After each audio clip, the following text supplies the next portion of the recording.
Baik, perkenalkan nama saya Ripandika Sudarta dengan NPM 653240030. Saya adalah mahasiswa dari Universitas Logistik dan Bisnis Internasional dengan program studi D3 Administrasi Logistik. Di sini saya akan memaparkan suatu materi dari mata kuliah Hukum Bisnis, yaitu materi terkait penggolongan hukum. Baik, langsung ke materinya saja. Hukum menurut fungsinya itu terbagi menjadi dua. Yang pertama ada hukum material dan hukum formil. Apa itu hukum material? Hukum material adalah hukum yang mana hukum itu berhubungan dengan orang-orang. Artinya aturan itu tidak menentukan hak-hak atau kewajiban, memerintahkan dan melarang berbagai perbuatan kepada orang-orang dalam masyarakat. Contohnya itu adalah hukum perdata, hukum pidana, dan hukum tata usaha negara. Yang kedua ada hukum formil, yaitu adalah hukum yang mengatur cara bagaimana mempertahankan aturan yang ada di dalam formil. Contoh hukumnya adalah hukum acara pidana. Lalu menurut isinya juga, hukum ini terbagi menjadi dua. Yang pertama ada hukum publik, adalah hukum yang mengatur kepentingan umum.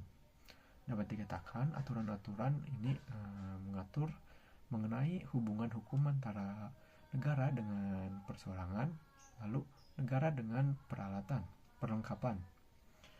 Lalu yang kedua itu ada hukum privat atau hukum private law.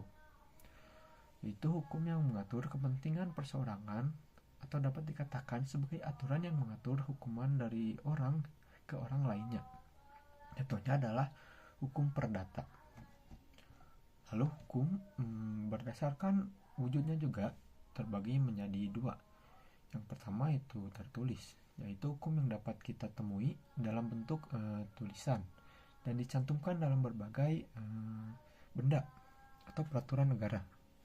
Yang kedua adalah hukum tidak tertulis, yaitu hukum yang masih hidup dan tumbuh di dalam masyarakat.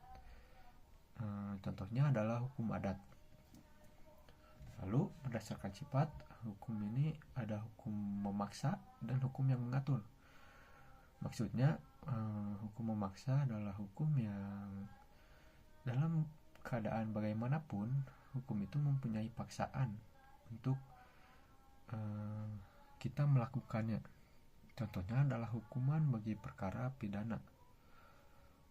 Lalu yang kedua ada hukum yang mengatur, yaitu hukum yang dapat dikesampingkan saat pihak-pihak yang bersangkutan telah membuat peraturan tersendiri dalam suatu perjanjian.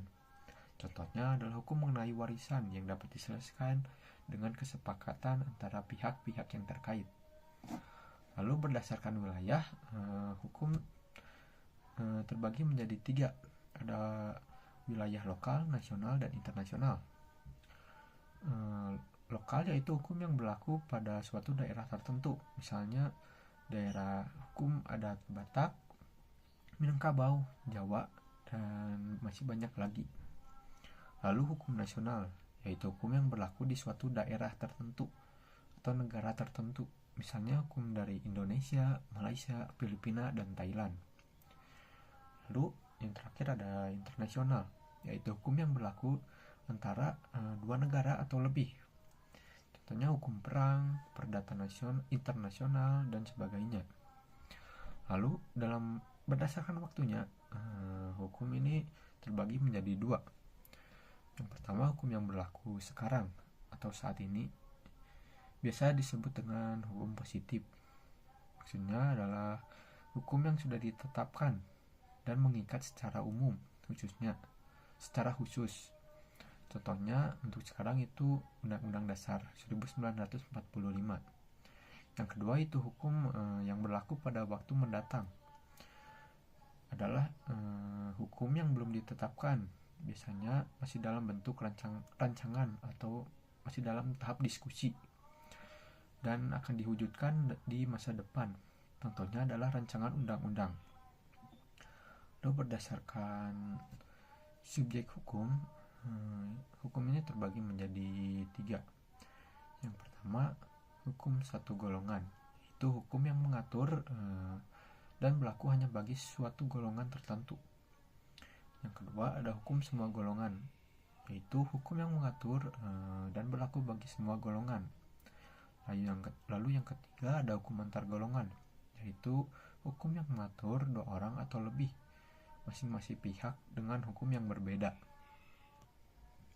Jadi tujuan dari materi yang saya sampaikan tadi itu adalah agar kita di masa depan yang akan menjadi pelaku usaha mungkin memahami jenis-jenis hukum yang berlaku dalam kegiatan usaha, baik dalam hukum publik maupun privat, tertulis maupun tidak tertulis. Lalu hukum yang bersifat memaksa atau mengatur.